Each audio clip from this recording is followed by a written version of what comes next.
Move my legs. Okay. Let's send this out.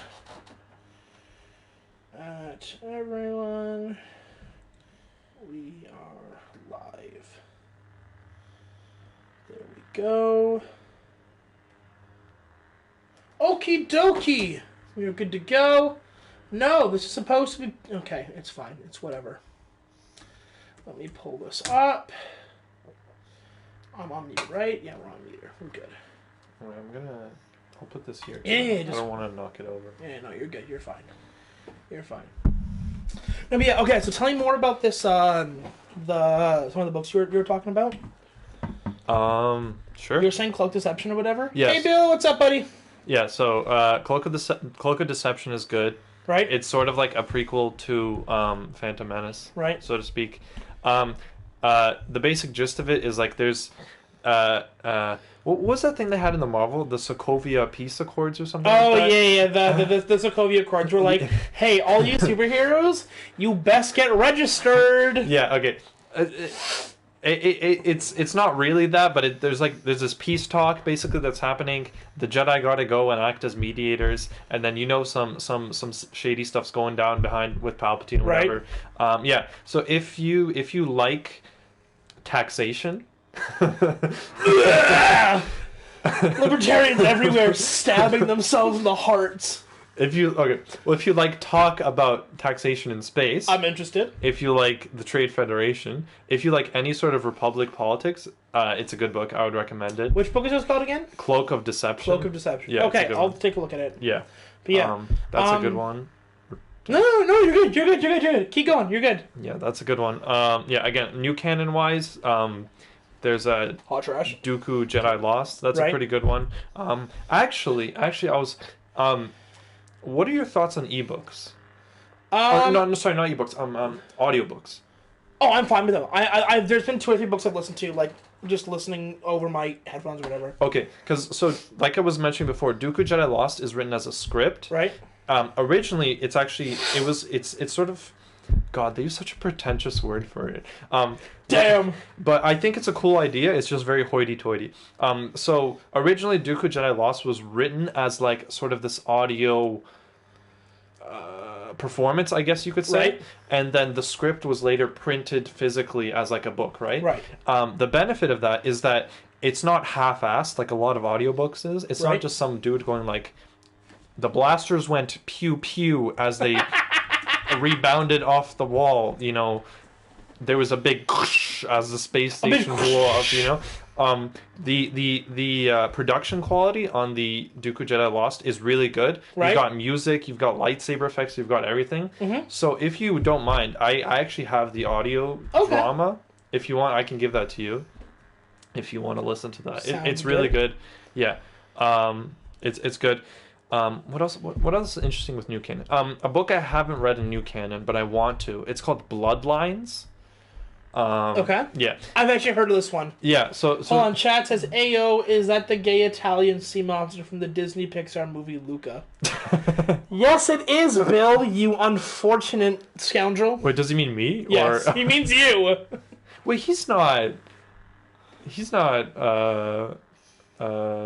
Gay in the movie. Is he not? I don't know. I don't know. Is he? I don't know. Oh, shoot, I don't know. Because I know there's him, there's Luca, and then there's the other guy, Bruno, I think. See, I wasn't even expecting him to know what this movie is, because I've never heard of this movie in my life. You've never seen it? I've never even heard of it, let alone knowing what it is. That movie is the reason why I'm rich, because of royalties now. Well, if you're rich, I expect the next time that we go down to Florida, you're paying in full. Of course. There we go. Yeah, and with Floridian dollars. And then also, if I ever get on a plane again, I want the plane to allow me to go outside on the wing while we're like 50,000 feet up, just so that I can, like 30,000. just so that I can scream out, "It's overworld! I have the high ground." Well, you got to pay extra for that. That's fine. That's a worthy financial adventure. That's the SpaceX experience, I guess. Exactly. Yeah. Look, if Elon Musk can do it, I can do it. All right, it's fine. Exactly. What was I? Yeah, I don't know. Is he? I don't. Luca's deep in thought. I don't know. Yeah. Anyways, the book Bloodlines. Yeah. Basically, it takes place after the OT. It takes place in the new canon. It's basically Princess Leia is campaigning to be the leader of the New Republic, but someone digs up her past. Essentially, Vader is her dad. And slanders her with it. Yeah, I heard it's actually really good. I heard not much action, but a lot of politics, which again is not detrimental whatsoever. It's just a different. Yeah, it's just a different thing on Star Wars. Yep. But I heard it was really good. I heard a lot of political like maneuvering and stuff, and basically people being like Leia will present a very cohesive argument, and then her detractors will just be like, "She's the daughter of Vader. Your dad was Vader." So who gives a shit? Yeah, like the purest definition of the fallacy of attack to the person that you could ever think of, right? Yeah, exactly. Complete disregard for any not principle, any sort of like argument. It's just like, oh yeah, but your dad's Vader, so we don't give a shit. So we don't vote for you. Exactly. Yeah. And you know, people being people, they're kind of stupid and they vote for that stuff. You know, exactly. Like, you know, it's like, yeah, vote for this obviously evil dude instead of literally the right sister of Luke exactly. Skywalker, Exactly. Well, we don't care about Luke Skywalker either because his dad is Vader. So there you go. Okay, so there you go. Who gives a shit? Yeah. It's kind of like the opposite of the what are they called? In the Thrawn trilogy, the Nokri. Yeah. Well, they have a reverence for like anyone who is the lineage of Vader. Yeah. Which, by the way, is kind of a loophole going into like the end of the last book because like they turned out that Vader was actually full of shit. Or whatever it was. They're but isn't it Leia that tells them that, though? If I'm not mistaken? Yeah, Leia's like, hey, like, Daddy Vader, he's kind of been poisoning your planet for like the last 25 years, so like, I hope we're still good, guys. Yeah. I hope we're still good. Yeah, and they're kind of just like, okay, we'll just worship you now instead. Exactly. Like, they literally anoint her the Malaresh. Yeah, Malarash or whatever it's called. I don't remember. Yeah, it's I was weird. just called. But it's cool. If you guys haven't checked out the Thrawn trilogy, hello, Dinjar in 28. How are you? That's a cool name. Welcome on in. This is our what you're listening to right now is we're just having our bi-weekly podcast called the 501st Podcast. If you like what you're hearing, feel free to follow. And hope you're enjoying yourself. Hope you're having a good day or evening or whatever it is on your end. But yeah. Like I was saying, if you guys haven't read the Thrawn trilogy that happens after Return of the Jedi, it's not canon anymore. Go and read it. It's so good. It's really good. Yeah. Also, Outbound Flight. Chef's kiss. It's beautiful. But read Outbound Flight after Thrawn trilogy. Exactly. Yeah, read it afterwards. Din, actually, we're not actually playing Star Wars Battlefront 2. We just have this kind of up on the background, just as we talk. Again, this is a podcast, so we're just kind of here to talk about Star Wars and all that good stuff. But if you're always, like I said, you're always welcome to follow, and if there's ever a time, or you can even put your PSN name in the chat, or send it to me privately, and if there's ever a time I'm playing Battlefront 2, you're always welcome to join, and I play with viewers all the time. It's good stuff. But yeah. Always nice to be up at 3 a.m. listening to you guys. Bill, go to bed. Go sleep. Oh, jeez. But yeah, sorry. You were saying, Luca? I don't want to interrupt you. No, it's okay. Yeah, that's a good book. I want to read it. It's on my list. Another one. I also read the audiobook I listened to the audiobook for this one, so I didn't actually read it. It's called Master and Apprentice. Ooh. Yeah. Oh, yes! I've heard of this. Isn't that also a Qui-Gon Obi-Wan book? Yes, this is. Yeah, this looks so good. Master Apprentice is basically Cloak of Deception, but yes, but only the Obi-Wan. Hold on, isn't this Cloak of Deception? Yes. No, but also yes. It's basically if you took the Obi-Wan and Qui-Gon parts from Cloak of Deception and made it into its own book, that's what it is. Right. I want to go on a mini tirade here. Oh boy, here we go. You guys are about to like get absolute quality from. As a longtime Star Wars fan, I've always had the grievances with the expanded universe where they explain stuff that doesn't need to be explained. They explain why the R4 unit had a bad motivator and why they chose R2D2 instead in front of the Jawas. And explain like the randomest stuff, right? And I don't want to ever hear someone say that new canon doesn't do this because they absolutely do. Master and Apprentice explains why Obi-Wan hates flying. So, like... Wait, why does he hate flying? Okay, I don't want to spoil it, but... He'll always have the high ground. It's a really stupid reason why, but... Well, then if it's a stupid reason, then, like, who cares? Essentially, he has to... like, shit's going down, so to speak. Again, sorry for the language, but... we don't care. No one who listens to me cares about language. Like, yeah, so the stuff's going down, and he has to get into this fighter, this fighter ship. Jet? Fighter... I don't want to say jet, though, because it's like a spaceship, you know? Fighter? Starfighter, that's what, yeah. He gets into this starfighter, and then he has to, like, narrowly maneuver through this, like, obstacle. Right. And he almost doesn't make it. And that's why he hates flying. Because of one bad accident. Yeah. It's the equivalent. In that case, Anakin should have given up flying years ago. Yeah, it's the equivalent of. Because every time he gets in a thing, it just is an accident. Yeah, it's like if you get like rear-ended one time driving a car and you never like touch driving a car ever again. Yeah, see, that would be me. As someone who is well over the age of 16 and doesn't have a license, that would be me. I'd be like, oh. I bumpered someone once. I better never touch a car ever again. Yeah, you burn your car keys, sell your car. You just like melt it down. Yeah, it's in my opinion, it's a dumb reason why. But yeah, that was an interesting book. I don't know if I like it as much as Dooku Jedi Lost. It's funny because in the book we meet one of Qui-Gon's. What's the word? What would the word be if let's say like two people have the same master, what would they be to each other? Like what's the sibling students? Okay, sure. So Qui-Gon meets. I had to say I got that fully from Naruto. So they literally refer to each other as sibling students. Well, I'm not surprised, but it is anime, so there you go. But yeah, so Qui-Gon meets his sibling student, who's also trained by Count Dooku. His name is Rael Averross, and he shows up a little bit more in New Canon. And in the audiobook, he's literally a cowboy. It's weird, like yes, like if you ever want to see Jedi. Yeah, if you ever want to see a cowboy Jedi, listen to the audiobook of Master and Apprentice, because like he's like, oh howdy there, Qui-Gon. Are you kidding? Because I bet Qui-Gon would be like, just have like the most neutral face, and Obi-Wan would be looking at Qui-Gon going, what the actual fuck is going on? Yeah. Okay, he's not. He's not the high pitched. Do you know Sam Elliott? Do you know the actor Sam Elliott? The guy who does all the Ram Dodge truck commercials? He's like, Dodge Grand Caravan gets you where you need to get going. The Grand Caravan, a good 4x4 off-road. Yeah, exactly. 500 towing torque per meter, American beer guzzling, bald eagles per whatever. It's like... AR-15 shooting. Yeah. Imagine that sort of... See, Jim? Yeah, exactly. Exactly, Jim Father. Guts, glory, rail. Yeah. So that sort of like Sam Elliott sort of voice, that like Southern American voice. He has that. Yeah. And I cannot for the life of me imagine him being a Jedi at all, but he is. I could easily see that, except like his like lights on the front of his truck are like lightsabers. Yeah, but then his lightsaber, like it would be like a tall boy of beer or something like that. Absolutely. That's what his hilt design would be, right? Would be like the handle to like a pitcher of something or whatever. Yeah, exactly. So props to whoever did the voice acting for that book, but just completely threw me off. And it's weird because in the book, he's responsible for he's basically the bodyguard of this princess on this planet.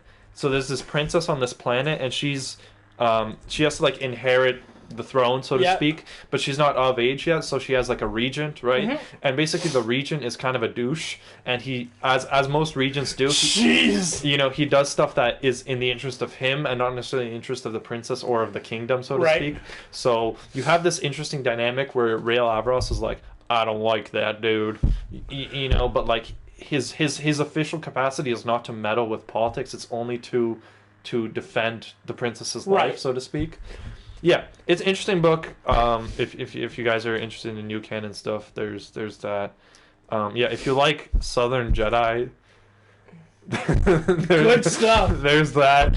If you want to know why Obi-Wan hates flying, there you go. There's your answer. There's that. Yeah, Dooku Jedi Lost is good. I like that one. Yep. Yeah. Actually, weren't you reading that when we went to Florida on the plane? on the audio. Was I? I'm pretty sure. I thought you were. Maybe you weren't. Maybe I might have. I'm insane. I don't know. I was asleep for most of that flight. I remember I read Dooku Jedi Lost when I was doing my previous co-op, not the most recent. Oh, okay. So I did that one in my summer of second year. So I don't think it was that one, but I don't know what I was reading then. That's an interesting question. Something interesting. Something interesting for sure. But yeah, that's a good one. What else is there? I remember you were showing me on your phone. You had like dozens of these like Star Wars books. I'm like, damn. Yeah. Guys are ready to go. Other good new canon books. There's Star Wars Catalyst. Oh, I've heard of that one. Yeah. It's good. It's how is Thrawn Treason? Because I have that book in my room, but I haven't touched it yet. Because I don't have the other two. Lucas deep in thought. There's not just a random pause. I wish you hadn't asked me that. Okay, so off the bat, first off, do not read it unless you've read Thrawn and Thrawn Alliances. Right.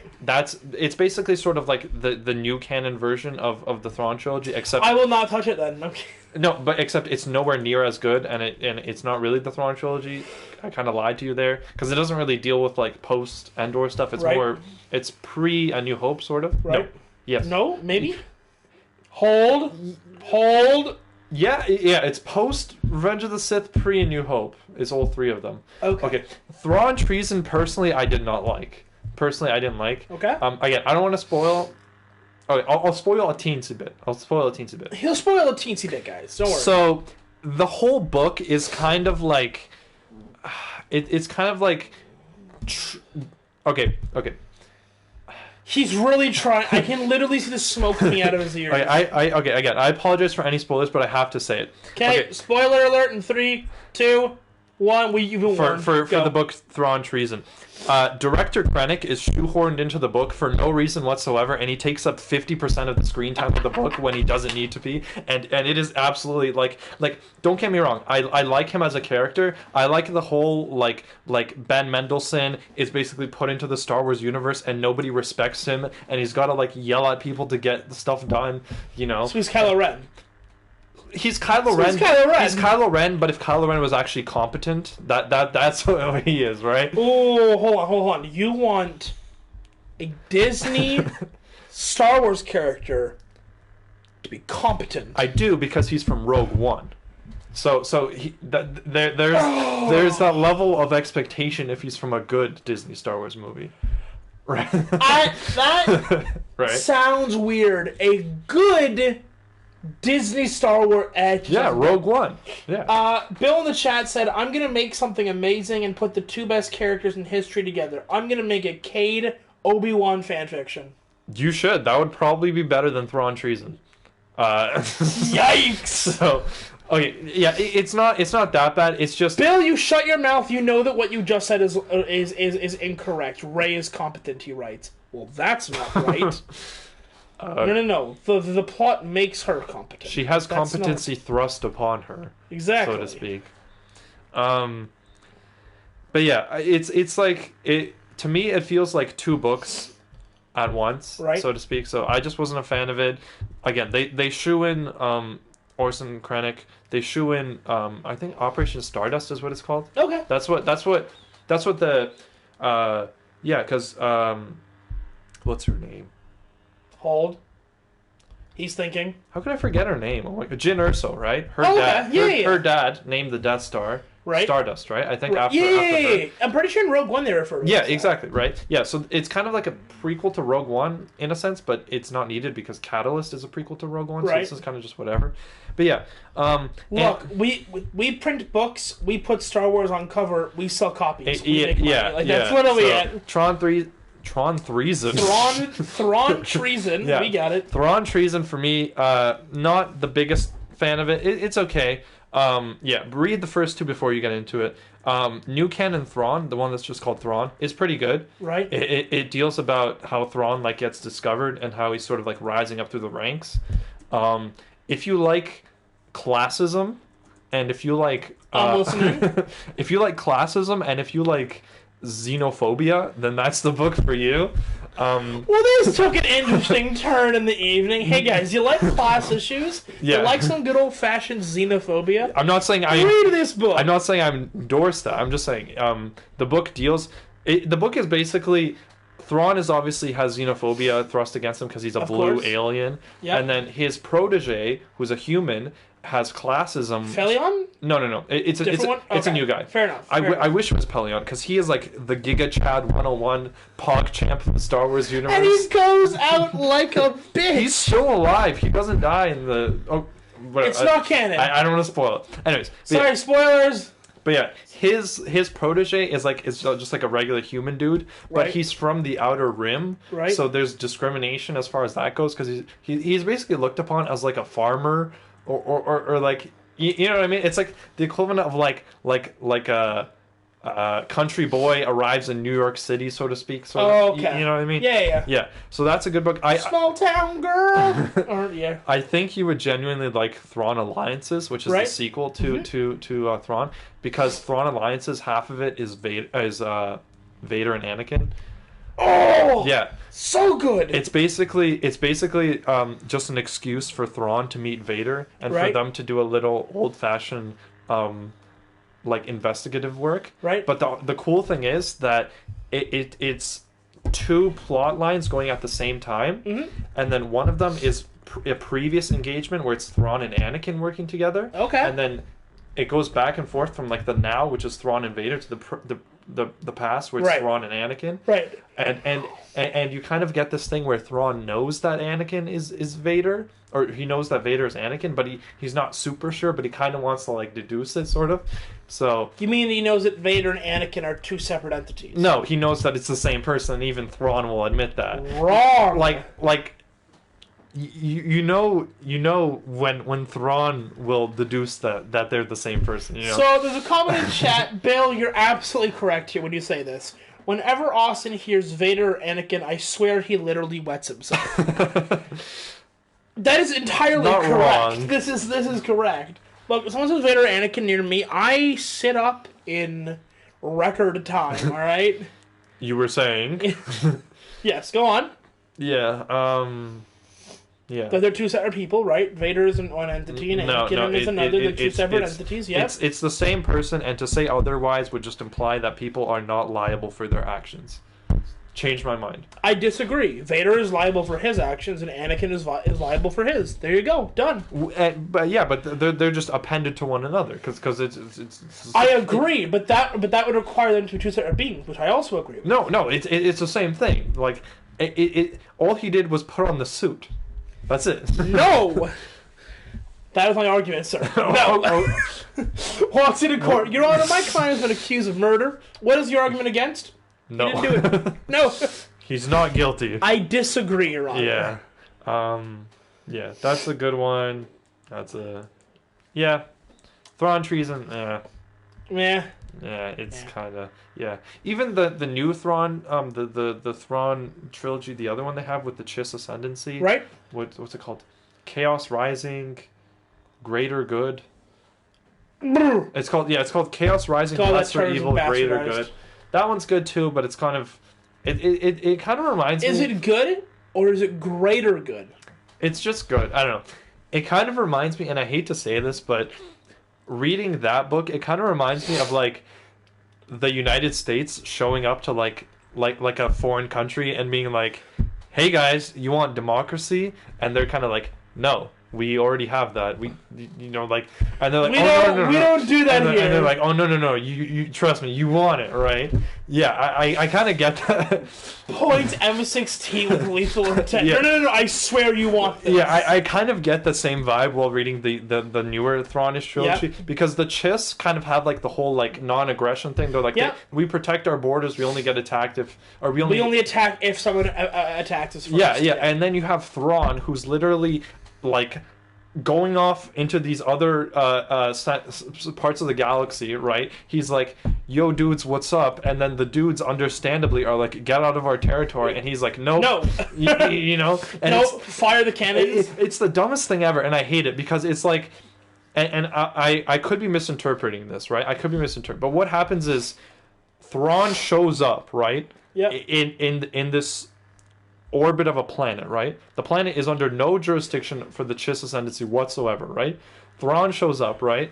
These other alien dudes are like, yo, get out of here. We don't like you here. Thrawn says, no, I don't think I will.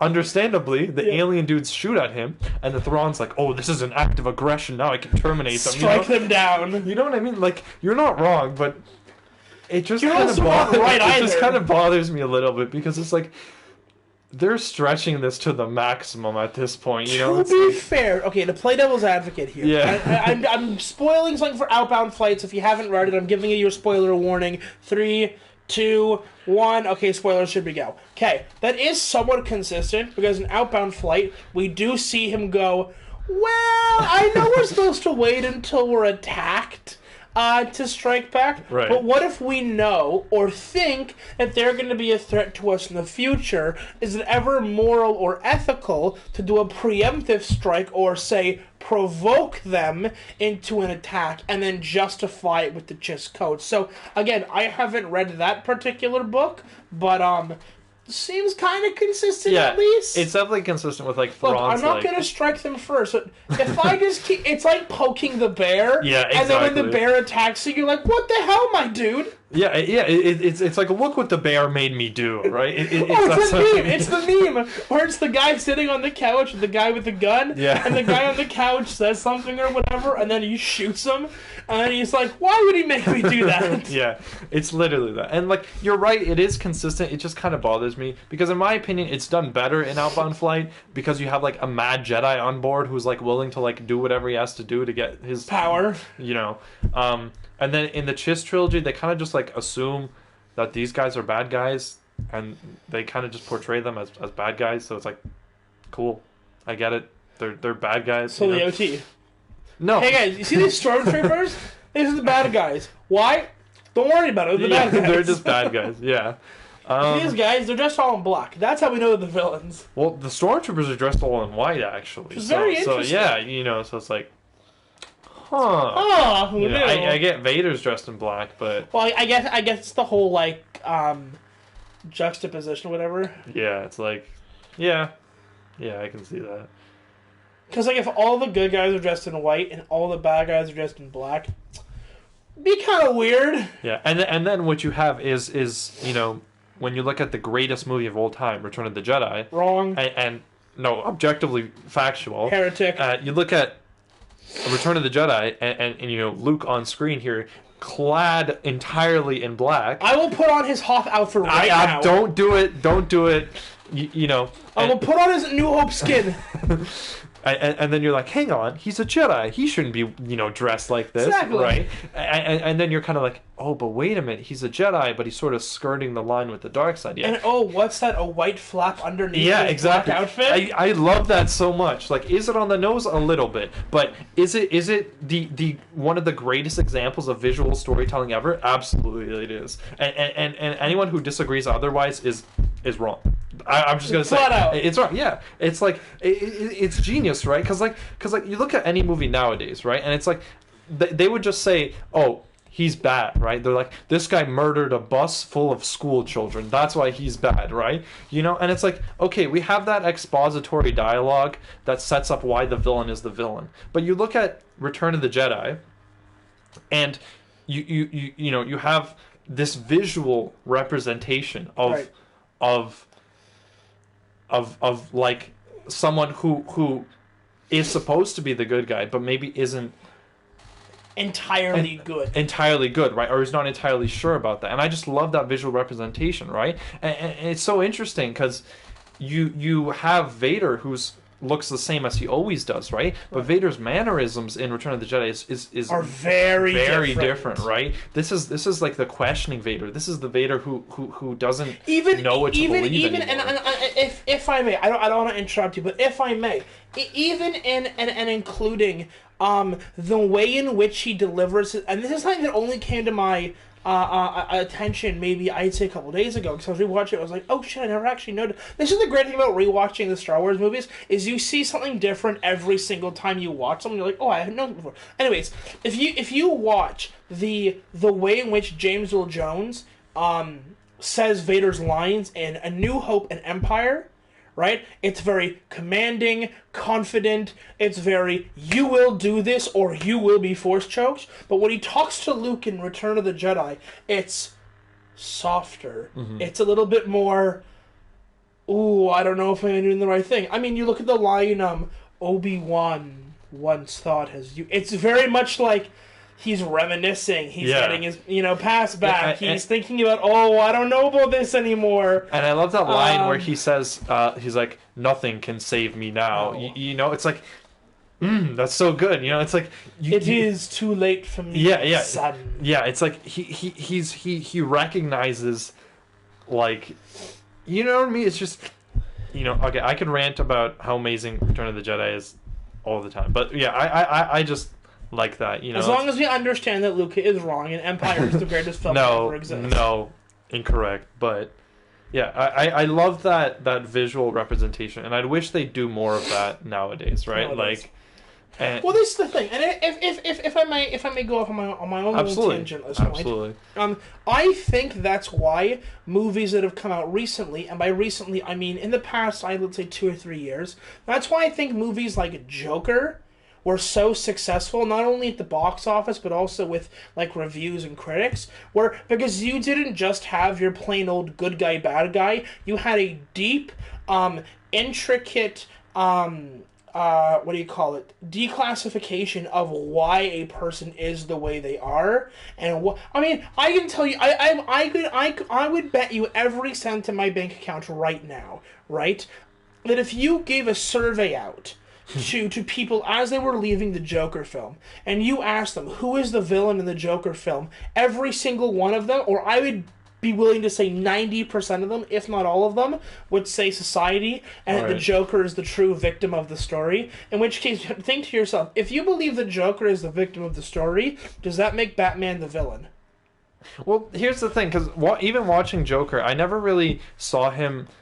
yes, he's the victim, but I don't think that admonishes his actions. I agree. You know what I mean? Yeah, society does kind of suck, right? And he is the victim to it. But it's also I think the movie stands as sort of like a forewarning, I guess you can say, of you make your own you make your own issues or whatever it is. Yeah. You lay in the bed that how does it go? You've made your bed now lay in it. Yeah. And there's also the line of another film that I absolutely love, V for Vendetta. Yeah. Where V is giving his speech to the people of I think it's London, right? Yeah, it's London. Okay, I can't remember if it was just. Anyways, in London, and he tells him, hey, you have this authoritarian, dictatorial party involved. Yes, they're bad. Yes, they're corrupt. Yes, we can all admit they're evil. But if you're ever looking for the culprit, you need only look into a mirror. And I went, yes, this is true. It's such a good line. Anyways, Bill, you said it gives reason behind his actions, but it doesn't justify them. Exactly, I totally agree with you. Yeah. No one's gonna say that the Joker is what was it? What am I trying to say here? He's never done anything wrong, but it just kind of gives hey, there's a reason he's doing this shit. We can all admit it's bad, but you kind of suffer your own consequences, kind of. You're going to treat people that live in your society like this. Don't be surprised when... what's that saying? If you want to kick your dog all you like, but don't be surprised when it eventually bites you afterward. It's damn, true. Right, yeah. Sorry, I don't... This went off in a tangent. No, I like that. And I think you're right, though. I think that as far as movie-goer audiences are... there's always going to be the audience, and there's always going to be room for those nonsensical action movies, defined hero, defined villain, whatever, lots of explosions, any Michael Bay film ever. Exactly, right. So and I'm not trying to knock those movies or whatever. They exist. They have their own section, right? Yeah. But I do think that people are sort of gravitating more towards I don't want to say anti-heroes in a sense, but no. They absolutely are. The whole and can I just say something? I'm sorry. The anti-hero thing, it's starting to get old. Okay? Right. You can't make every villain, like, somehow kind of a good guy. Right. Okay? There is a time and place for anti-heroes, and that's fine. You can have that. But, like, when every film starts becoming an anti-hero film, we have a problem. It started with the Joker film. Venom is this one now. Okay? Where Venom nowadays is not portrayed as the villain of Spider-Man. No. He's actually a good guy. He's misunderstood. Yeah, exactly. The villains are never... And again, like, I'm not saying that you have to have all of your villains just be good guy, bad guy. Like, there are times where you can have that, and that's fine. Right? If you're not going to go for, like, a hugely, like, complex film, that's fine. You can have your good guy, bad guy, but you don't need to make every single film that, and you don't need to make every single film anti-hero. And they're doing the same thing with Morbius. The new Morbius film. It's like, well, is he a good guy or a bad guy? It's like, well, he's kind of a bad guy, but he's also a good guy. It's like, oh, God. Sorry, that's... Yeah. Yeah, no, I agree. I think that the important distinction we have to make is between an anti-hero and a well-written villain, right? And I agree with what you're saying. It's just, I don't think that every villain nowadays needs to be an anti-hero, but I do think they should be well-written, right? Yeah, I agree. Because, like, you can have a bad guy who's bad, but and have legitimate reasons why they are bad guys, right? Maybe they crave power, or you know, maybe they genuinely believe that what they're doing is right. That doesn't make them an anti-hero in a sense. That just adds justification for what the things they're doing, right? Palpatine. Right. So you know we a guy which is clearly evil, but's well written evil. Exactly, right?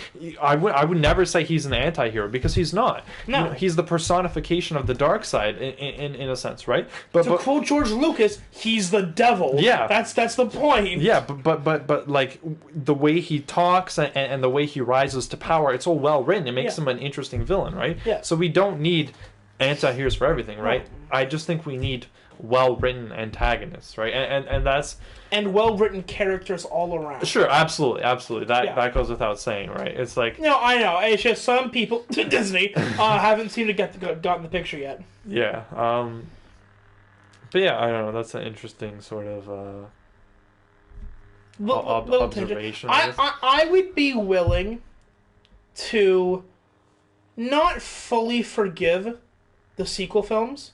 But I think if they made all the same choices, right? You kept the films exactly the way they were, but you just wrote the characters well, people still would have had, you know, issues with the film, but I feel like they would have been willing to forgive a little bit more. For example, a lot of people, I know Luca himself included, absolutely despises the way that Luke is written in the sequel trilogy. And now that I've read the Thrawn trilogy, I'm like, there's a part of me, I'm like, yes, this is seething hatred. I understand where it's coming from. Right. However, if they had written Luke, where he's like, even if we disagreed with the choices being made, if you wrote Luke to be a satisfying character and a satisfying explanation as to why he cut himself off from the Force, we may not have liked the artistic decision, but we would at least be like, hey, I can see where you're coming from.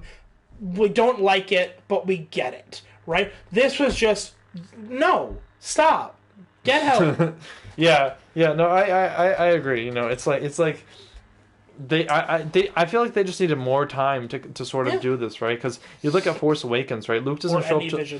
Yeah, Luke doesn't show up to the very end, right? Yeah. So you have to spend some part of Last Jedi explaining what happened to him, right? And the explanation we got is just kind of like, oh, we did get one. We did get one. It was. He kind of wanted to. Nephew turned. I don't trust me. I don't trust myself anymore. Boo hoo! The Jedi need to end. Yeah. That was it. That's all you got. Yeah. You know, it's and the thing I hate the most is Luke from Last Jedi is basically Kreia from Knights of the Old Republic 2, but like infinitely worse. Terribly written. Yeah, exactly. It's like you can do the whole shtick where you have this person who's jaded, who thinks that the Force is the Force is basically like an affront to free will, that the Force is maneuvering behind all of your actions, and for that reason you inherently hate the Force and want to cut yourself off from it. Right. You can do that well. Yeah. Or you could have Jake from The Last Jedi. So like, you know what I mean? It's like I absolutely agree. There are good ways to write it. Yeah, and there are good ways to explain it too. It's just I personally I don't feel like that was what we got. No, I agree. Me personally, you know, it's I like agree. they could have done more on that front. Yeah, no, I hear you. Oh, well, I hope you guys are enjoying the podcast so far. For anyone who kind of came in late a little bit, we do this podcast every 2 weeks. Or at least we try to do it every 2 weeks. We're not always the greatest at, timekeeping or whatever. But we do try to do it every 2 weeks. I do stream regularly throughout the week. We do some Destiny 2. We do some Battlefront 2. We do a whole bunch of stuff. It's a good time. So if you're liking the podcast so far, if you're not already followed, go ahead and follow. If you're not subscribed, subscriptions again always are completely voluntary. But if you want to subscribe to the Twitch channel, we'd be really appreciative. We also have a YouTube channel that's run by the same name as my Twitch channel, and all of the episodes of the podcast get uploaded there. Usually the next day. I try to be pretty good about that. But yeah, onwards and forwards. Sure. Yeah. Is there anything? I'm just spitballing some stuff. I know that we had, or I shouldn't say we, Disney had their kind of the rollout, I guess they call it Disney Day, whatever it's called, and they rolled out a bunch of new stuff, a bunch of new Marvel TV show, which we're not really going to get into, but they did release the new Obi-Wan Kenobi, I guess not trailer, not teaser trailer, but kind of a behind-the-scenes look. Sizzle reel. I know that we kind of talked about it earlier. I don't know if you want to talk about that, or we can talk about something different, or our thoughts on the show and where they're going, what they could be. We can talk about the Boba Fett show, where we think that's going to go. I think for the Kenobi show, I can sum up my thoughts with one word, and that word is no. That's... 2 words. Absolutely no. Like I just don't like watching the whatever it was today, and I've talked with you, Austin, before. Yeah. It's just like I'm very afraid of the direction they're going. Ewan's talking about like, oh, we got Hayden back, maybe we're gonna have a little duel, that'll be fun. You guys like duels, right? Stuff like that. And it's like I don't want to see that though. I feel like and I've said this before, so I'm not going to repeat myself a bunch, but I don't think this show was necessary in the first place, and I'm just really scared of what they might do. But again, I'm going to reserve judgment till like the show comes out, of right? Course. But yeah, I'm just not really super hyped for it. Now they have released some new set photos. Which we saw in the kind of behind-the-scenes look. We've got some pictures of Ewan McGregor with the long-ish beard on the... It's basically a camel. I can't remember what the actual creature's name is. We are seeing some shots of some Imperial troopers inside what looks like some Imperial run. Either it's a stronghold, or it's a palace, or whatever it is. We got a... The DMV. Yeah, the DMV. Oh god, another government-run agency which doesn't need to be run by the government. Then we have a nice little shot of some stormtroopers and what looks like the Ninth Sister from Jedi Fallen Order getting out and coming out onto Tatooine, which, is definitely going to stir some stuff up. And then we have 2 other photos which... to me, both look very interesting, but also very concerning. The first one is we see Vader on Mustafar inside his castle, looking at a hologram of what? I'm not quite sure. It could be a ship, it could be a building, we have no clue. But he's just kind of staring at this hologram projector, which, again, if you want to show some Vader with an inside the Obi-Wan show, that's cool, that's fine. Always going to be excited for that. Right. And then we show the second photo, which looks like Vader and Obi-Wan fighting, lightsaber dueling, on what looks like some sort of crashed ship. There's a lot of fire in the background, and of course, if you're going to have a Vader Obi-Wan fight, there's got to be lava or fire. It's one of the two, alright? You got to have one. Yeah. But yeah, my personal thoughts on it is that I'm excited for the show. I'm looking kind of forward to the show, I won't lie. I will probably most likely enjoy the show while simultaneously wanting to rip my eyes from my head.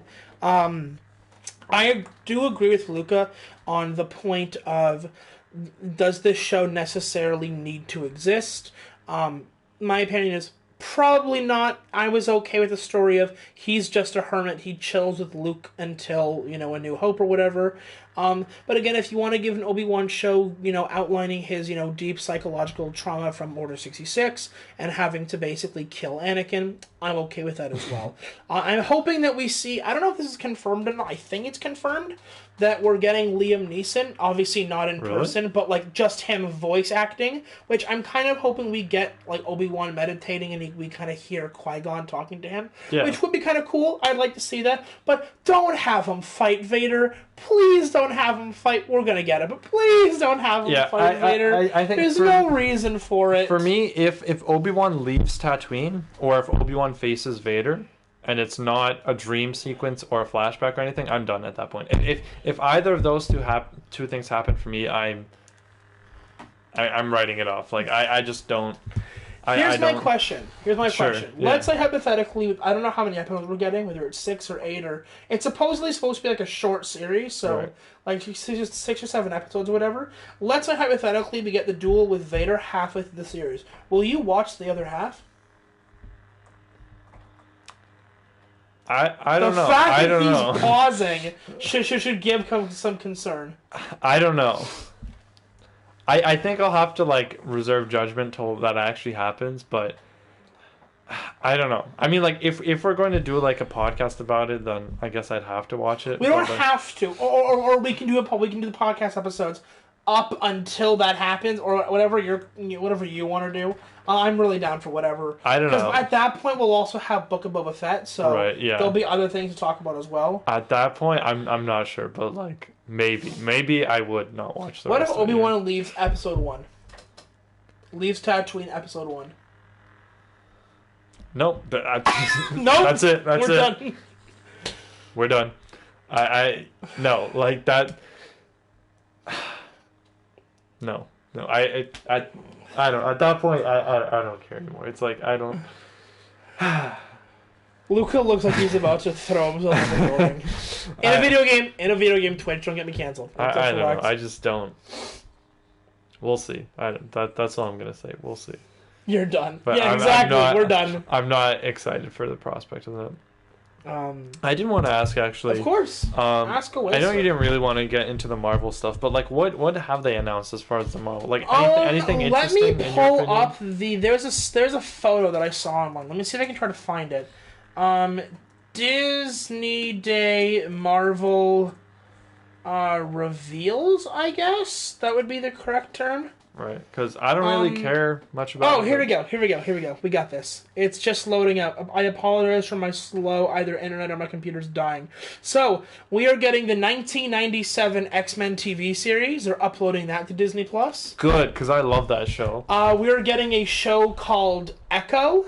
Now, I'm pretty sure I am aware of what that is. I'm just going to Google it just to make sure I have it right. I'm pretty sure Echo is the... Is it about bats?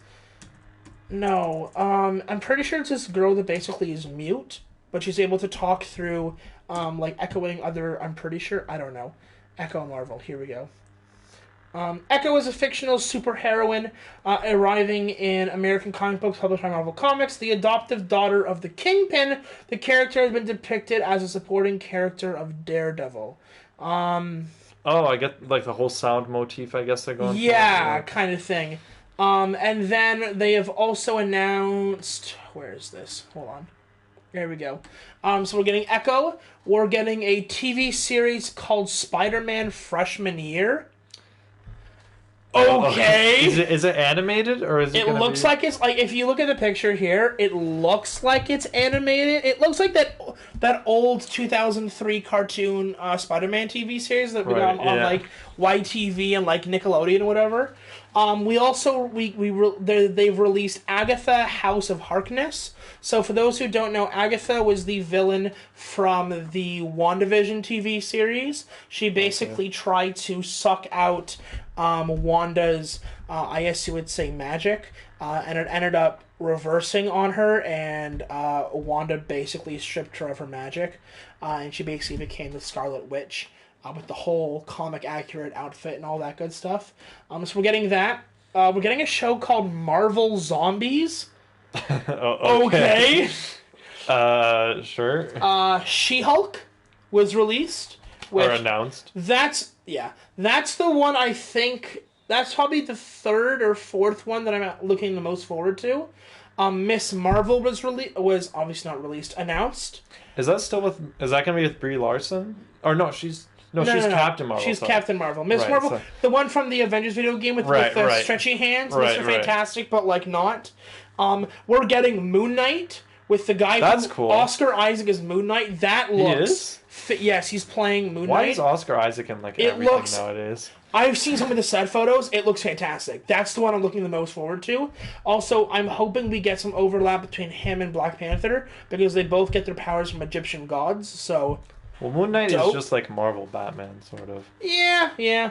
We're getting Marvel What If Season 2. Okay. We're getting a TV series called I Am Groot. He's getting his own TV series. Oh, God. And now Groot is an adult. Baby Groot. So that is literally the Baby Yoda of the Marvel series, and it's a money grab. Does this feel like to anyone else, like, I'm sure some of these shows sound really interesting, but like some of them is just like... Why? It's like, do we really need a show about that? But Luca, cha-ching, cha-ching. Marvel Zombies, like, really? Like... I don't know. Now there's a show I'm looking forward to, Ironheart, which is basically the story of a girl who basically put together her own Iron Man suit, but Tony Stark is the voice inside the suit. He's her Jarvis. See, I'd watch that. That sounds kind of interesting. Oh, that's cool. Yeah. And this one I'm the most looking forward to is Marvel Secret Invasion, which is basically the, I believe it is the Skrull from... in the Marvel comic They're books, the shapeshifters. Yeah, right? the shapeshifters, right? The green scaly guys. In the comics, they actually successfully either kill off or displace the Avengers, but they shapeshift into the Avengers, and it turns out that like at every level of power, government, and all that, the Skrull are actually in charge. They actually end up and that's why it's called Secret Invasion. Right. In the comics, it's done really interesting. What I'm confused about is in the movies they're kind of being portrayed as good guys, so like okay. Well, maybe they'll do like the whole like greater good argument. It's like, oh, they gotta invade them, Over the last 2 years, I have heard the greater good argument over the last 2 years constantly. I would be fine if for the rest of my life I never heard that argument ever again. And I think that people who use that argument should think very, very carefully about what they're saying and what they actually mean by that. Sorry, I know I'm going on a rant, so I'll stop. But yeah, those are all of the shows that they're going to be putting on Disney+. They haven't given a timeline necessarily of when things will come out, but it looks interesting. Some I'm definitely not going to watch. Some I'll watch. Some I might just peek at a little bit. Like Agatha, I probably won't watch, but I'll peek at. Right. She-Hulk, I'll probably watch. Moon Knight, I'll watch. Ironheart, I'll watch. Invasion, I'll probably watch. Spider-Man, I'll peek into. Echo, I'll peek into. No way am I watching Marvel Zombies. Miss Marvel, you didn't make her interesting in the video game, so I don't care. I Am Groot, we're not watching that. I'm sorry. Groot, in my opinion, can just go ahead and burst into flames for all I care. I genuinely don't know why Groot's still a thing. He's literally there to be cute. He's like the Baby Yoda, sort of. I know! Really, it's just... You don't have a reason to exist. Go away. I don't know. Moon Knight sounds interesting. I like Oscar Isaac, so I'm sure he'll do it great. No. And he's having to get jacked for that. Right. It's funny. I was watching the new Dune movie recently. You actually found a way to watch it? Yeah. And I haven't seen it yet. So I enjoyed it. Again, I'm not the biggest fan of the novel. Yep. And I novels, the 9 of them or whatever. Right. I've only read the first one. All right, but yeah, I enjoyed it. I like the director who directed, Denis Villeneuve. He's one of my favorites. So I enjoyed the movie, and Oscar Isaac plays the main character's dad in the movie. He's the Duke, and I never would have pegged him as that kind of guy. Does he do it well? He does. To his credit, I think he does play pretty good. Daddy? Sort of. It's just whenever I read the book, I never imagined Oscar Isaac as like that character. And it's kind of funny because he's not very tall. He's a lot shorter than a lot of the other characters in the cast. So like, even Timothée Chalamet, the main character, is like the same height. Yeah. Which I get. The son can definitely be as tall or taller than the father. It's just like, you don't really get like the sense of like the imposing, the stalwart kind of Duke from him, but to his credit, I do think he played the role well. So yeah, that's just like, I watched the movie. What would you give the movie out of 10? I'm curious. I don't know. You know I don't like doing those like. I know. I'm just. Why are you so difficult? Okay. Can I give 2 ratings? Yes. Can I give? So, going into the movie, you should know, and this is absolutely a fault of the marketing team. You should know that it's part 1 of a 2-part movie. Right. You have to know that going into it, or else you will be a lot more disappointed. But if you go into it knowing that it's a part 1 of 2, I'd say it's like 8 out of 10. Solid 8 out of 10. Okay. Visually speaking, it's beautiful. The director, Denis Villeneuve, who also directed Blade Runner 2049, which is the best movie of 2017. Garbage film. No. I walked out. Amazing movie. Yeah, the director brings in the visuals again. The movie looks beautiful, except there are some parts that take place at night, and it's a little dark. Like, you know that thing where movies do where sometimes it's like... You mean that a scene at night was dark? Yeah. You don't say. No, but like, have you like watched a movie where it's so dark at night that you just don't know what's happening? Yeah, but usually that's done for the context of that's supposed to be how the character feels.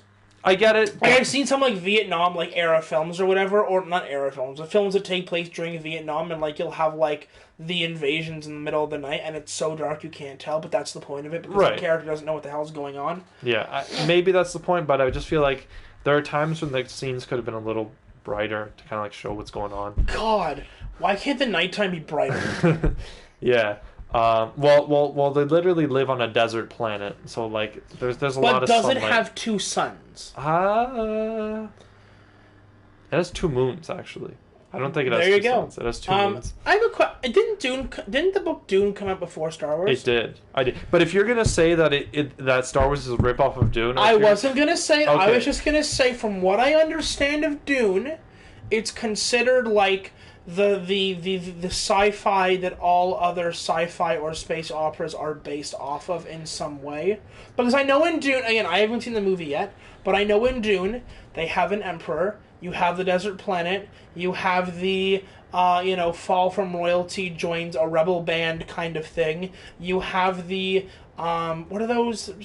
The sandworms. Yeah. I saw the trailer and I'm like, Sarlacc pit. That's a stretch. That's a big stretch. Okay. You have like the different factions going to war against each other. Like I don't know. You brought this up, and now I'm gonna tackle it. This is why I have manga. It's just for him to go off. Okay. First of all, Dune. Is it influential? Yes. Is it an influential piece of science fiction? Absolutely. Does every science fiction piece that comes after it rip off or inspired by Dune? No. And I hear people say that, and I've heard people bring up arguments like you have that like will make these like shallow sort of comparisons. I am being thrown under the bus and then backed you up. Are. Yeah, you are because the comparison. Oh, Dune has an emperor. Star Wars has an emperor. It's a ripoff, guys. I didn't. I'm not saying it rips it off. I'm just saying that you can draw from other sources. You know what else is a ripoff? Avengers Endgame ripped off Mamma Mia because they both have humans in it. There we go. It's a ripoff, guys. That's a ripoff. Straw man if I've ever heard it. No, it's not, because Emperor, the title of Emperor, is not integral to science fiction whatsoever. It's a title we've had throughout history. And whenever you have a galactic empire, you assume there's going to be an emperor. And not only that, this is the key argument here. Dune came out in 1964 or 5, right? Okay. Star Wars came out in 1977. the science fiction writer Isaac Asimov, one of my favorite science fiction writers, wrote the Foundation series in 1940 something, 1946, 1947. The Foundation series has a galactic empire as well, and it has a galactic empire. It has, or emperor. It has 3 of them actually. So if anything, if you're going to say that Star Wars ripped off Dune with the Emperor, then you have to say that Dune ripped off the Foundation series with the Galactic Emperor too, right? And I'm sure that if you go even further behind that, you could find some concept of an overarching galactic society that spans the stars, that is governed by one central figure who may or may not be referred to as an emperor. I just think these comparisons that people make are just like they're things that are just basic enough that nobody has a monopoly over them. Like, come on, like. Sure, and I will admit that Dune has probably inspired Star Wars to some extent, and there are things that stuff like spice originated in Dune, and it's mentioned in Star Wars, right, as like a illicit substance. Yeah. Yes, I will admit that was most likely taken from Dune, and that's totally fine. But the concept of galactic empire, I don't think so. The concept of desert planet, I don't think so personally. Arrakis in Dune, which is the name of the desert planet, is Dune itself is very much a story about ecology as much as it is a story about like feudal political struggles. Right. So a big emphasis on in the book Dune is how people interact with the environment. Right. So the desert planet of Arrakis is very fleshed out in sort of ecological point of view. You know, you got the way that the people worship the sandworms. You've got how the planet produces the spice, and then the native population uses that spice. Right. So I don't really see it as Tatooine. Tatooine doesn't make spice. Kessel does in Star Wars. Tatooine doesn't have sandworms. Yeah. I honestly think the Sarlacc pit is not really a... For the record, I wasn't saying that like it's a one-to-one comparison, but you can, with some regards, kind of go, yeah, there's some inspiration being taken here. Oh, okay.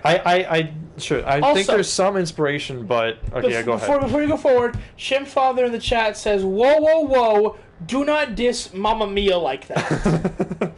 Yeah, I was trying to think of like 2 polar opposite movies, and that's the first thing that came to mind. Yeah, because Mamma Mia, the movie was dog shit. I'll say it again. I will say it loud and proud. I didn't say that, okay? I will say it loud and proud. No, it's Mamma Mia was dog shit. It's like if you have 2 movies that have a president of a country, is one ripping off the other? No, but like if you have a story, and again, from what I understand, and I'm mostly talking to people who have seen the movie because I haven't seen it yet, but I have talked to people, and they said, yeah, like you have like the intergalactic emperor who has like a legion of like army with like they're all dressed the same or whatever. You have like the dictatorial tyranny there. You have them like hunting down like quote unquote like rebel individuals. Like there's some inspiration to some extent. Okay, sure, but I would also say that that's a little generalized. So the Emperor in Dune, the way the Emperor works in Dune is that Dune has a sort of a group, I think there's 5 great families that sort of rule the galaxy. And amongst the 5 great families, one of them is sort of, I don't know exactly how it works. They're not chosen, but one of them is considered the emperor. Is considered the emperor, right? Or the emperor comes from one of the 5 great families, right? So a big part of Dune is that the emperor is not entirely all-powerful. He is beholden to not only the other great families, he's also beholden to the Spicing Guild, right? The Spicing Guild is super rich and super influential because spice is not only a drug in Dune, but it's also essential to space travel. You can't travel in space without spice. So the Spicing Guild in Dune is basically like the guys who own oil in a sense, right? And if you want to drive your car, you have to buy petroleum for them, right? So they are politically influential, but they don't have a political position. They're just influential because of their necessity, right? Right. So to me, that's very much different from the Galactic Empire in Star Wars, right? Which has no great families, right? Which nationalizes a lot of, galacticizes. You one great family, they're called the Skywalkers, but all right. That's not politically speaking. You know what I mean? No. Yeah, and then the Empire, has a bunch of companies under it, right? Or they can operate separately, right? But they're not necessarily beholden to one another. So I don't think it's the same thing. Like I said, you can generalize on a surface term, but I think when you get down to the nitty-gritty of it's different, right? And same thing with Foundation, right? The empire that works there is different than the empire in Dune and the empire in Star Wars, right? Yeah, and like sure, you could say hunting down the band of rebels or whatever. Okay. Yeah, in Dune, they're called the Fremen. They're not rebels so much as they are native people. Okay. So it's basically like people come to Arrakis and then they want. It's the story of Canada. I'm kidding. Yeah, it's sort of in a sense they come to Arrakis to exploit its resources. Right. And the Fremen are the native people who live in touch with the land. Right. And they're being hunted down. So are they rebels? Personally, I don't think so. I think it's a different classification, but go with whatever you want. That's fair. But it's just I don't. I don't like when they're compared like this and saying one's a ripoff of the other, because they're not, right? The fact of the matter is, as we advance through history day by day, our works are becoming more and more the sum of our collective experiences as a person, right? And no work of fiction at all, and I'm talking about like even... ancient Egyptian hieroglyphics. No work of fiction is 100% unique, right? Sure, there's going to be things from other things. Yeah, whether we're consciously or subconsciously inspired by other things, it's bound to happen, right? Mm-hmm. And to me, personally, similarities between Dune and Star Wars or other science fiction piece of literature is not significant enough to say that they're rip-off or they're really similar at all beyond a surface level. Right? Star Wars, and George Lucas has talked about this a lot, Star Wars has a myriad of different inspirations, right? Buddhism being one. Sure, and George Lucas talks a lot about it. We talk about Akira Kurosawa's samurai movies, right, on the stream a lot. Big inspiration. Joseph Campbell's Hero of a Thousand Faces. It's a book, but it basically describes the whole hero's journey. I'd like to read eventually. Right, it describes the whole hero's journey. That book is the inspiration for Luke, right? Mm-hmm. I like it when George talks politics a lot. Star Wars is heavily inspired by Vietnam and post-Vietnam Watergate era U.S. politics. The rebels are, as he says, sort of like the Viet Cong or the Viet Minh. The guerrilla warfare. And then the Empire is sort of an amalgamation. Stylistically, you can see the inspiration with like Nazi Germany, with the uniforms and stuff like that. And then operationally, you can see that they're basically kind of like the United States. Mm-hmm. And George says this himself. Star Wars, at least the OT, is an allegory for the Vietnam War in some aspect. Mm-hmm. And he's compared... Q Endor. Yeah, and he's compared Palpatine. He said his main inspiration for Palpatine was actually Richard Nixon, right? That's something that George has said, right? Republican in the States. Oh boy, we have a problem with that. So it's not like he places cards close to his heart, right? He's very vocal about the inspirations of these things, right? And I don't think that Dune is an integral inspiration. Sure, like I said, with the spice stuff, maybe they've taken a few things, but I think there are much bigger things when you come down to it. Vietnam War, wanting to tell a story about good versus evil, with the prequels especially, wanting to tell a story about how republics become empires, dictatorships, sort of fall of Rome style stories. And again, back with the Richard Nixon thing, telling stories about like corruption within the government, stuff like that. I know I'm missing a big one here as far as this person. Nothing like a good old Watergate scandal to keep you interested. Yeah, and then pod racing is obviously a reference to George Lucas liked racing cars. He wanted to be... So, this is pod racing. There you go. They're basically dragsters in space, sort of. So yeah, I'm sorry if I went on a little tirade. No, you're good. I really disagree with people who draw these, and I'm not saying that's what... No. I know what you mean. To people that do draw these sort of conclusions, I implore you to look at the source material you're talking about a little bit more and stuff. And the thing I hate is that... Which is code for... Which for Luca is code for... do your research before you start spouting off your ill-intended nonsense. Yeah, because, if you squint hard enough, something can very much look like something else. But as soon as you stop squinting and put the glasses on, like the Spider-Man meme, you kind of realize they're... they're different. They're different, eh? Yeah, you don't say. Yeah, and the thing I hate is that... The author of Dune, Frank Herbert, actually tried to sue George Lucas. Seriously? Yeah, he did. He tried to sue George Lucas when Star Wars came out. So this isn't a new thing whatsoever. I personally think the lawsuit case is bunk, and everyone else did because it never actually went anywhere and never actually did sue anyone.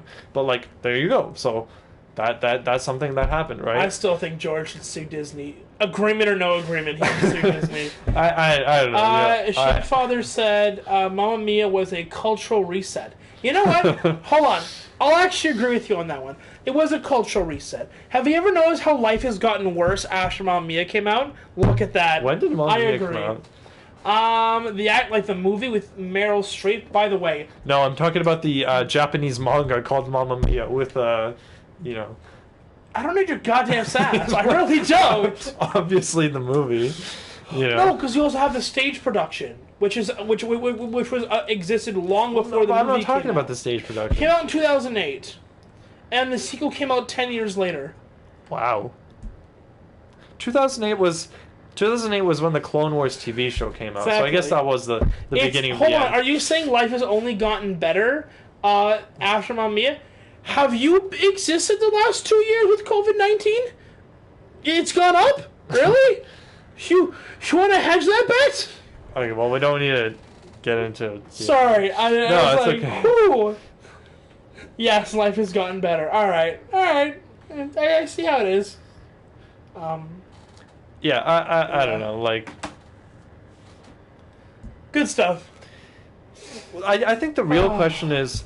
Can movies that fall within the same genre be like ripping off one of each other, right? Like, does every spy movie rip off James Bond? Well, is that no? But I think there's a difference between ripping off and inspired by. Right. Spaceballs is clearly a ripoff of Star Wars, and it's supposed to be. It's unabashedly so. Exactly. Whereas you can see a movie and then draw inspiration and make another character from something else. Right? I think that's the difference. That's why when I say, like, draw an inspiration from isn't the same as, like, hey, guy, I'm just going to borrow your entire plot and, like, use it in my film now. Yeah. Or use it in my story, right? And, like, we have, like, there's legal action you can take if you think something's been ripped off or whatever, right? Yeah. But then again, even legally, it's hard to define what's a ripoff, right? Sure, of course. Yeah. This is why we have, like, copyright and trademark laws now or whatever. Yeah, and it's up to the judge to sort of be like, maybe, kind of, we'll see. Yeah, kind of close. We'll see. Yeah, I don't know, right? But, yeah, it is a good movie, though, if you guys want to watch it. It's got a pretty star-studded... My sister saw it, and did she like it? She called it, and I quote, a cinematic masterpiece. Really? She loved it. Okay, that's cool. She said it was one of the best films she's seen in years.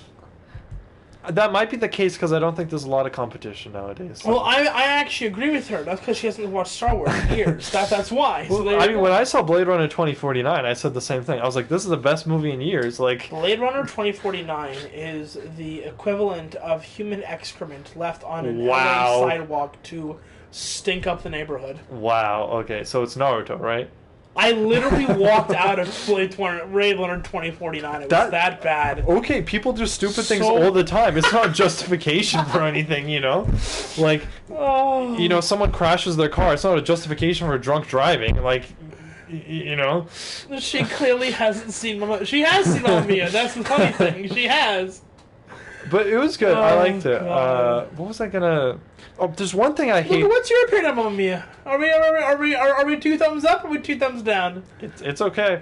It's good, I guess. I don't know. It's not for me, but The guns are being pointed directly. No, it's good. It's not for me, but if you enjoy it, go ahead, yeah, right? You know, I'm not into musicals, so that's my whole I need to drag Luke into musicals. Sure, I mean I've been to like one, so there you go, and I don't even remember which one it was.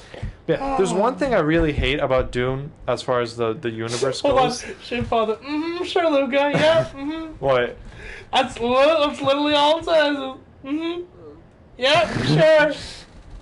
Oh God. Yeah. Well. There will be consequences to that response. No, sure about what? Like, what is that in relation to?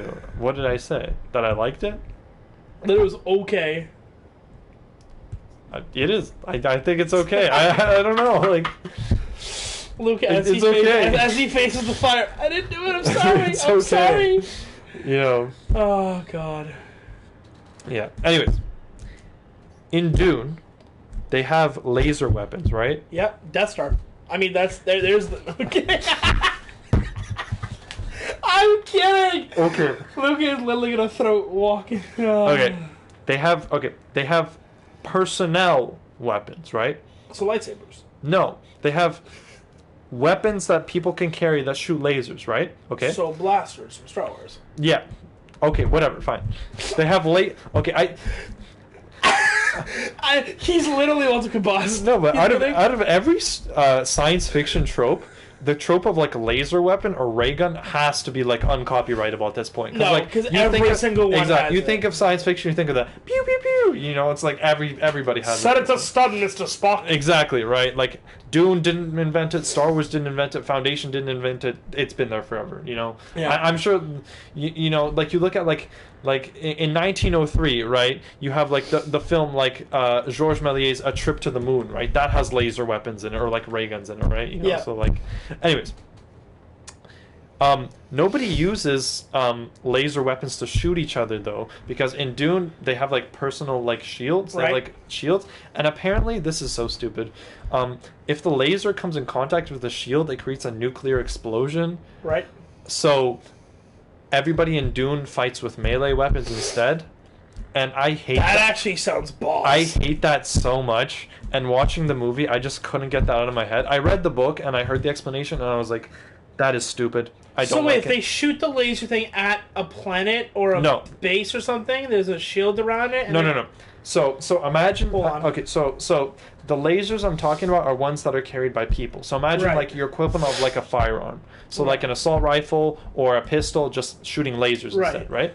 And the shields that I'm talking about are shields for people, right? So imagine like a shimmery like shield outline for a human, right? Okay. And it protects them from like bullets and knives and whatever, right? Okay. Yeah. The way the shields work in Dune, think of it as like something like if something's traveling really fast, it'll get blocked. But if something travels really slowly, it can go through the shield, right? Right. So you can still come in contact with objects as long as it's slow, right? Right.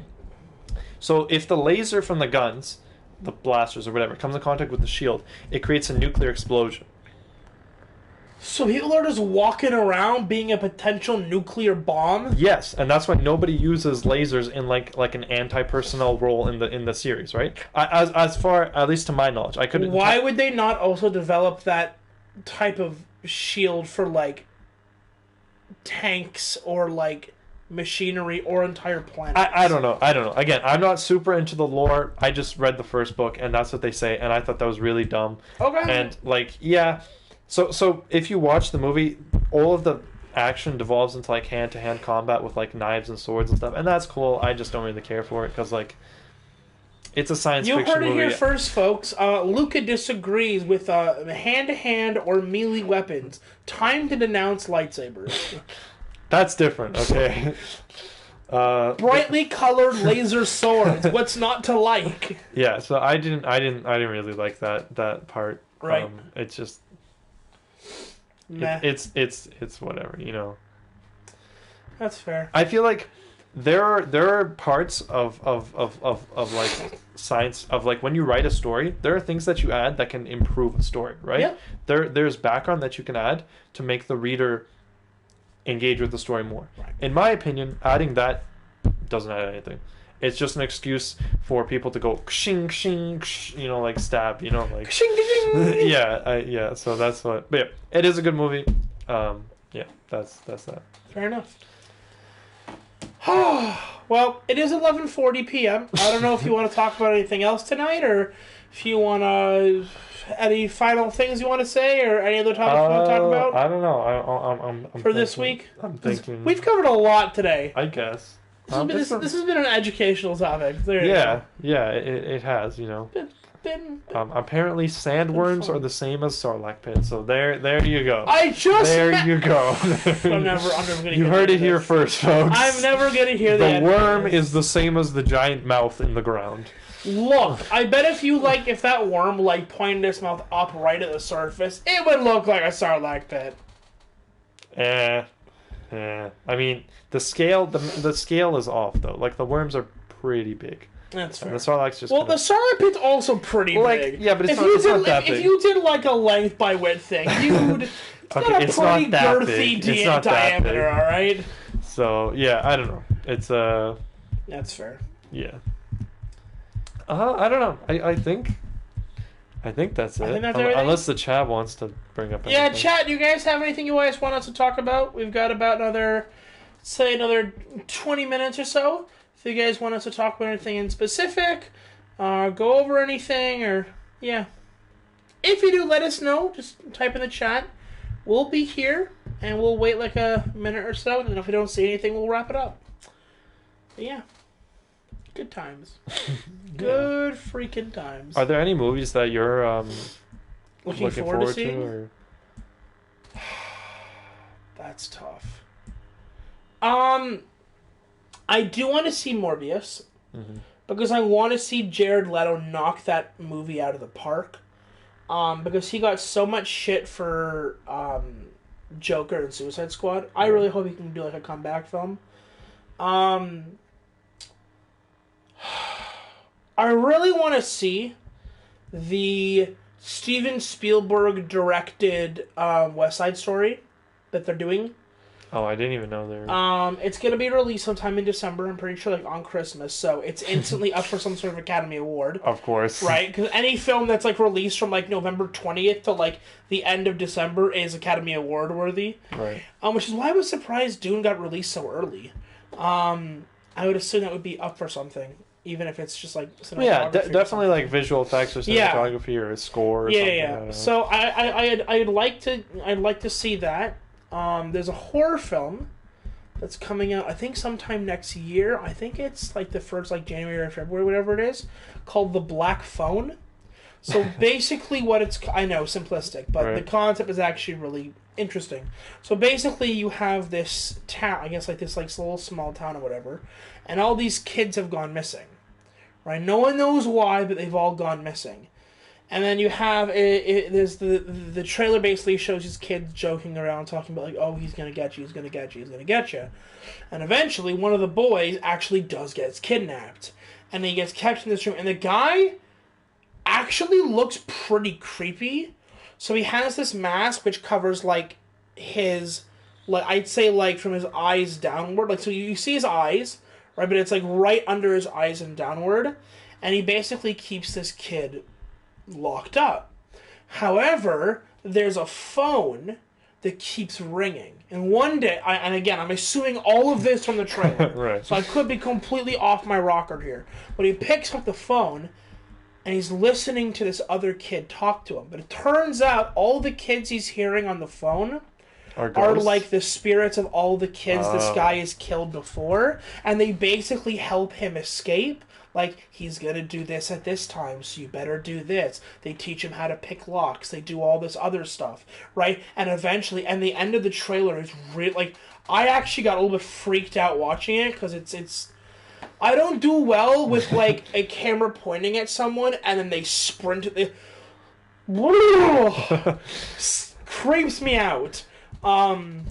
And basically, he's, like, asleep in his chair or whatever, and the guy, like, and the kid actually finds, like, a way out of, like, his room he's being held captive in. And then, like, he's at the final, like, he's at the final front door, and he's trying to do the lock, and you see the guy just wake up, like this, and then he sees him, and he bolts after the... It's genuinely freaky, in my opinion, but I'd like to see that. But that's really about it. That sounds cool. Obviously, there's, like, the obviously, like, mindless ones, like Doctor Strange in the Multiverse of Madness I'd like to see. Spider-Man No Way Home I'd like to see, because my boy is bringing back Doc Ock and Green Goblin, and I am so excited. But I probably won't be able to see it on release day, so there you go. But yeah, those are just kind of things I want to see. Obviously, hyped for Book of Boba Fett. Oh, yeah. Hyped for literally any Star Wars project, or at least most of them, I should say. Couldn't care less about Andor, to be honest. But yeah, that's about it for me. That's cool. Anything you're looking forward to see, Luca? Honestly, I don't even know. Maybe. So that's a no. Yeah, at this point, not really. I'm just kind of... That's fair. I mean, I'm if I see something that cool that interests me, maybe, but it was really only the Dune film, I guess. And now it's just kind of...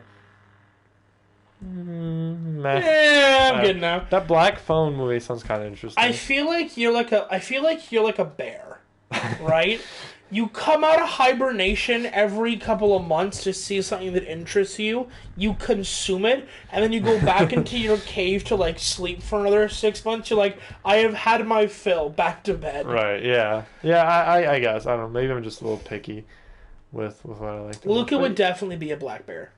Absolutely, hands down. I'll take that as a compliment. Like, they're still like cool bears or whatever, but like I still wouldn't want to with one. You know what I mean, right? Thanks. I guess. On a final note, before we go, guys, I just want to let you know about an interesting law they have in the United States. It is illegal, and this is a law that I actually think should be revoked. Okay, there's a law in the United States which says, and I swear this is gonna make sense because it's a bear law. Okay, it is illegal to wake a sleeping bear up for a selfie. I think that should be perfectly legal. Because if you're dumb enough to wake up a sleeping bear for a selfie, you deserve all the hurt that's coming your way. Okay? If you want to wake up a bear, I say go. Live and let live. Although you probably won't be living after the beating you're about to take.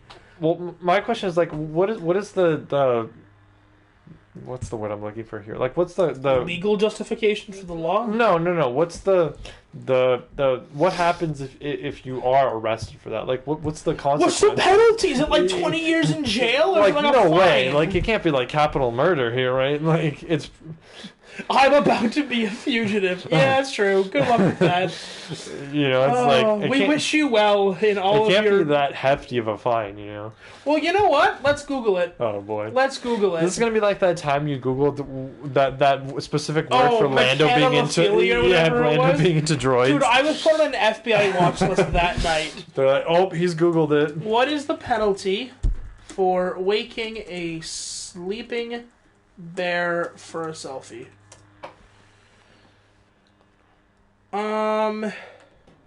Maximum fines include a slap on the wrist.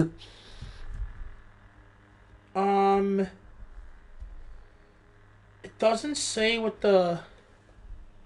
Hold on, I got this. Oh, it gives the law, but it doesn't say what the penalty is. Probably because no one's ever been arrested for it. But yeah. There's no precedent. Oh, okay. Yeah. Yeah. Yeah, so Austin had to step out of the room for a little bit. So I'll be your host for tonight. How's everyone doing? I'll take that as a good. Yeah, I don't know. Are there any movies you guys are excited about seeing soon? Anything I should put on my to-watch list? My apologies. I have returned.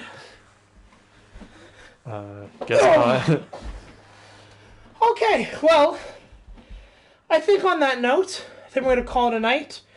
Thank you very much to everyone who came out to support the podcast tonight. We had a lot of people on. I think at one point we had about 9 people on, which is... That's a lot. The most we've ever had for any episode. Like I said, we will be uploading all these episodes to our YouTube channel, Imperial's Force. Again, if you're listening to this and not already followed, feel free to hit that follow button. Subscriptions are helpful, but not mandatory. But if you want to help with the channel, please feel free to subscribe. Also, if you do go to our YouTube channel, feel free to subscribe there. Smash that like button. Free. Destroy that like button. Share with your parents, your grandmother, your great-grandmother. Travel back in time and murder that like button's mother so it's never born in the first place. You know, there's a line that we have, Luca, and you just cross that line. But it's all good. Alright, that's going to be it for us tonight, guys. We will be back in 2 weeks with another episode of the 501st Podcast. Again, thank you very much, and may the Force be with you. Have a good one, everyone. Goodbye. Ooh.